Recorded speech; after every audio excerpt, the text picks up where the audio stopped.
about today?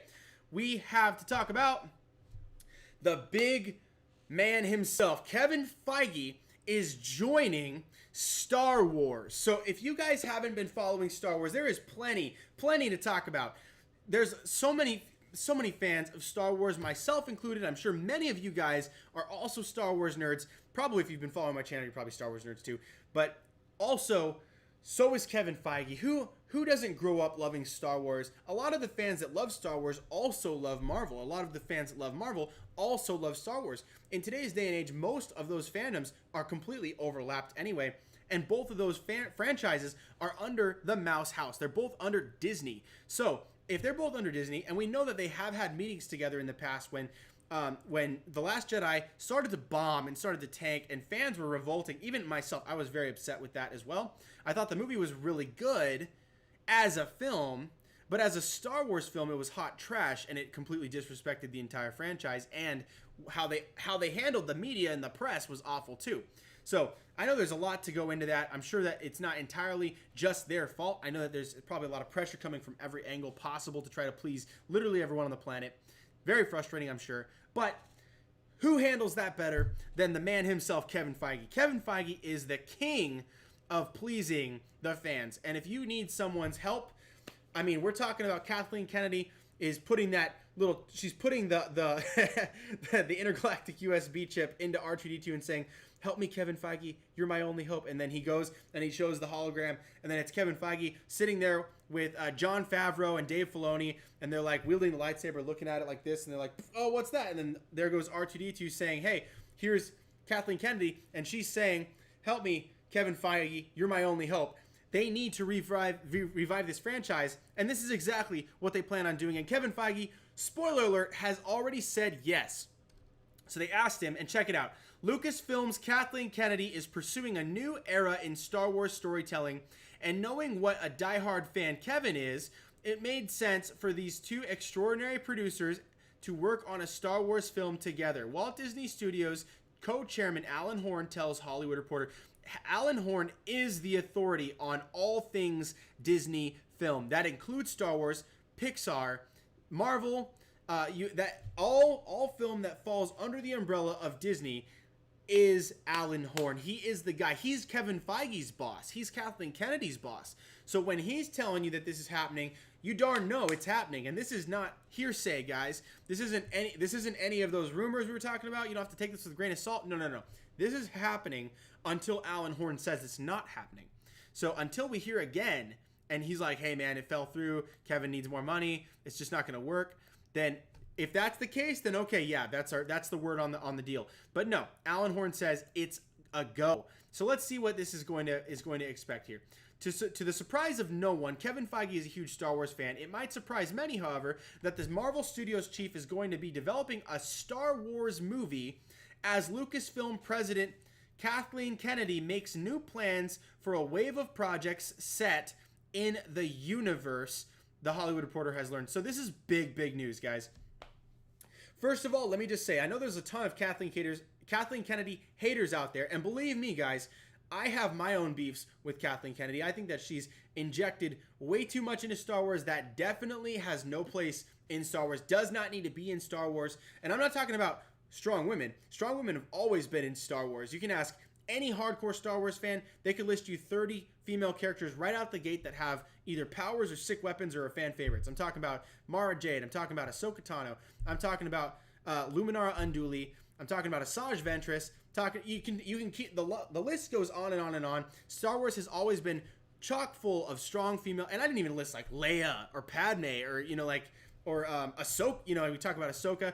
Lots of characters, and I just wanted to say, all of the problems that maybe come from Kathleen, she is still one of the best producers in the history of film production. She is, what is the role of a producer? To get money, to make the film actually happen, to coordinate with all of the people involved, to make sure that everything is funded and is where it needs to be, all the things you need are in place.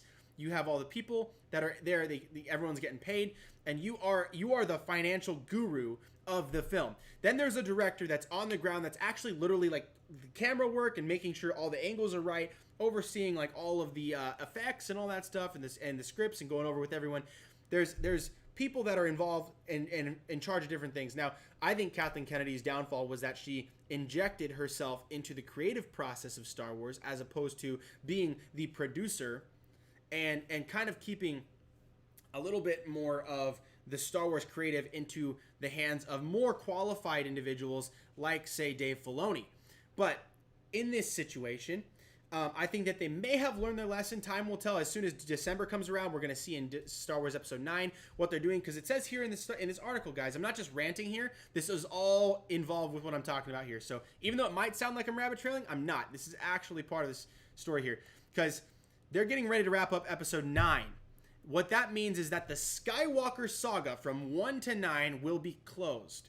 Now, they're looking at here discussing other stories, other journeys that exist before, after, and maybe even during the Skywalker timeline, but they're looking at venturing into new eras, new timelines, and not like a splinter universe, but before and after what we know about Star Wars. And we're talking about maybe going into the Old Republic or creating something entirely new after that, or maybe creating world or stories that are involved in sectors of the galaxy, sectors of the universe in Star Wars that don't overlap, that maybe are not involved with what is going on between the Republic and the Empire. Maybe it's bigger than that. Maybe it's further than that. Maybe it's different. It could be a number of different things. But let's go ahead and read the rest of this, because this one I do want to read for you guys. Feige has discussed a foray into the Star Wars universe in a late summer meeting with Kathleen Kennedy and studio co-chairman Alan Horn and Alan Bergman, sources say. In response to a query from THR, Walt Disney Studios co-chairman and chief creative officer Horn said, "We are excited about the projects Kathy and Lucasfilm team are working on, not only in terms of Star Wars, but also Indiana Jones and reaching into other parts of the company, including Children of Blood and Bone with Emma Watts and Fox.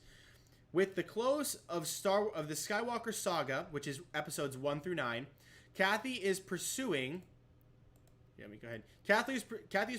a new era in Star Wars storytelling, and knowing what a diehard fan Kevin is, it made sense for these two extraordinary producers to work on a Star Wars film together."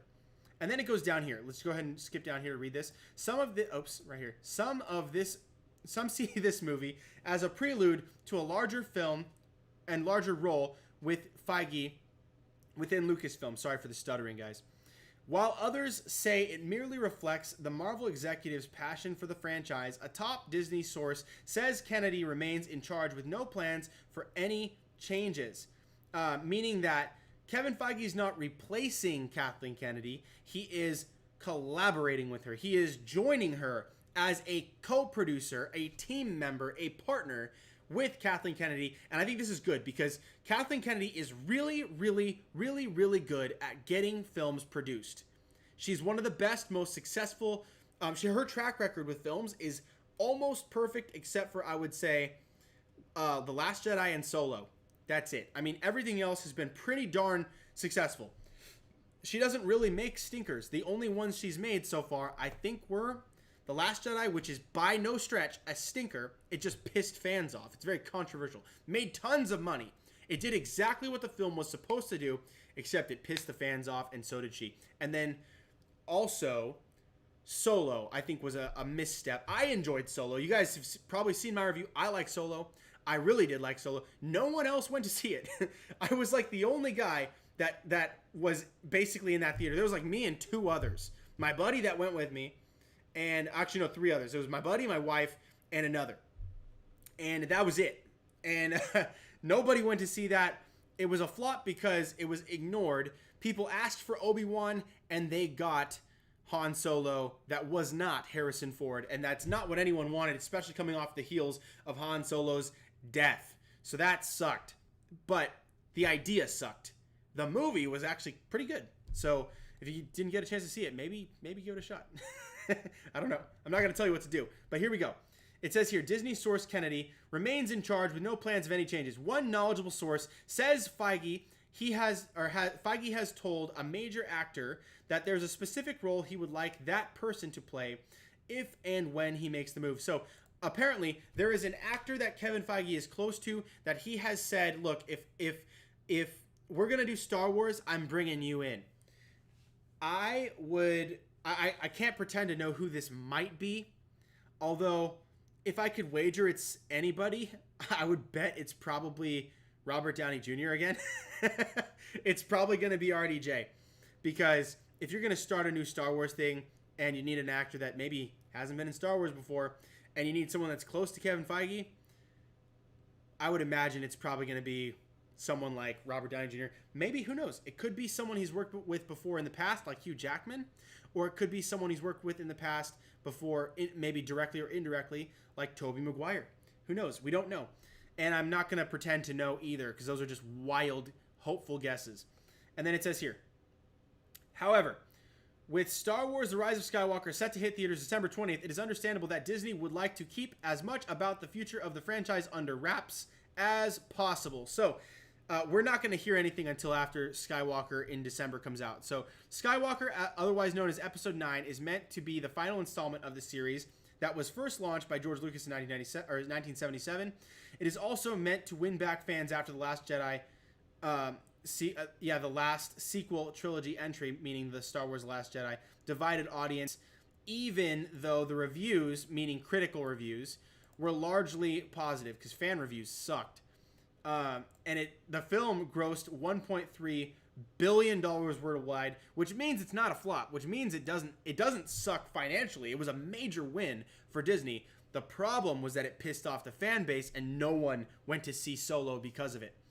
And then you have this. Under Feige's leadership, Marvel has had an extraordinary run of its hits, including 4 of the top 10 movies ever released. So Feige, in the last 10 years, has gone from being a great producer to arguably the best producer on God's green earth. Like, who else has had a track record like he has? Almost no one. There's only I think maybe two other people that I can think of that off the top of my head that I know of that are really, really good producers. One, Kathleen Kennedy. You might not like it, but she has an incredible track record. All the old Indiana Jones, she's responsible for those. I believe she also did E.T. You know, she's like, there's a ton of films that she's done that are classics that everybody adores and loves. And including Star Wars. A lot of the Star Wars films she has done as well. She's responsible for all those. And then there's also Jon Favreau, who has also been a co-producer on almost all of the MCU films, which is clearly massively lucrative. It's the same track as Kevin Feige for the most part, but Jon Favreau is also a very wise producer, investing in projects that have been very beneficial. So I will say those guys, very, very talented, and all 3 of them are now working with Star Wars, so that's awesome. Now we have this. So then it just talks about more news, just talking about their history together, how much money they make, truckloads of dollars, lots of stuff. So you guys go ahead and check this out on your own time. I think that's all we really need to cover in this article. Other than, obviously this last part's kind of important. So it says here, while Disney and Lucasfilm have scaled back development for Star Wars movies in part due to the poor performance of Solo, it is still working on future movies. Both The Last Jedi helmer Rian Johnson and Game of Thrones showrunners D.B. Weiss and David Benioff are working on feature projects set in the Star Wars universe, and with Disney ramping up its streaming service Disney Plus, Lucasfilm will be an important piece of the puzzle. Sorry guys, a little tired. It says Jon Favreau's live-action Star Wars space western, The Mandalorian, is set to premiere November 12th, and a Rogue One prequel series is in the works, as is an Ewan McGregor-led Obi-Wan Kenobi series. So, I'm actually really hopeful. Are you guys hopeful for the Star Wars franchise? I was hopeful when Disney Plus announced their slate. I was hopeful when we saw the first trailer for The Mandalorian. Even when they announced that Jon Favreau and Dave Filoni were working on The Mandalorian, I was already like, you know what, guys? Hold your horses on the hate train. This is going to be legit. I'm telling you, Dave Filoni I trust. And Dave Filoni you trust, and Dave Filoni we trust. Dave is the man, and so is Jon Favreau. Jon Favreau is no slouch, and he's a major Star Wars fanatic, and he's an old school Star Wars fanatic. He's not going to let anything tarnish the work. I mean, obviously, time will tell. We're going to see that on November 12th when everyone gets Disney Plus and we start to subscribe to the Disney Plus Disney streaming service, and we're all watching The Mandalorian week to week. That's going to be crazy. It's going to be fun, but we'll see how that comes out. It could be hot trash. I don't know. But it could also be the best Star Wars experience of our lives. So we don't know. It could be anywhere in between that. What do you guys think about this? This is a lot of news to cover. I'm sorry that it took so long. I'm going to go ahead and talk about the comment section now. So I'm gonna go ahead and jump to a new screen because I want to. I'm gonna let this be the screen, obviously, because